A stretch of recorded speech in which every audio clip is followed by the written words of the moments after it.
Rosa presents The Girls from Seesaw Lane by Sandy Taylor.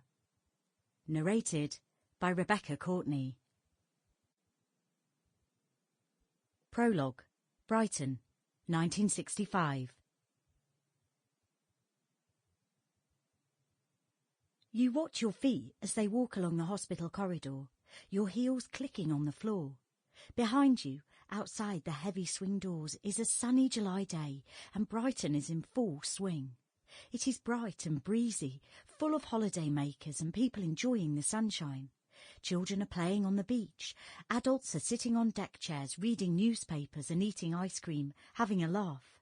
The vendors are doing great trade, selling coloured windmills and buckets and spades, candy floss and paper boxes of cockles and whelks.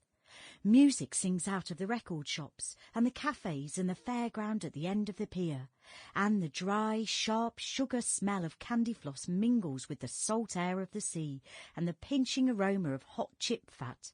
Even thinking of the smell makes your stomach clench with pleasure. Inside the hospital, it is always the same. It is always dark brown.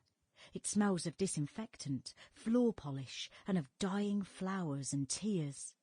Your heart sinks a little further every time you visit. You don't have to think about where you are going anymore. You've been so many times that you somehow arrive at the ward doors without noticing how you got there. They were very strict about visiting times at the hospital, but in the past week or so, nobody has said anything to you when you arrived a little early. The slender nurse with the beehive hair puts down her knitting and smiles at you as you turn into the ward. You call her Audrey Hepburn. You're her friend, aren't you? You nod. Wait here a minute, dear, she says. You stand still, looking down. If you look up, you will see the faces of the people in the beds, and you never know how to look at them. It seems wrong to smile, but what else is there? So you look down at the roses in your hands. They are yellow with a pinkish stain at the edge of the petals. You hold the flowers up so that you can catch their scent.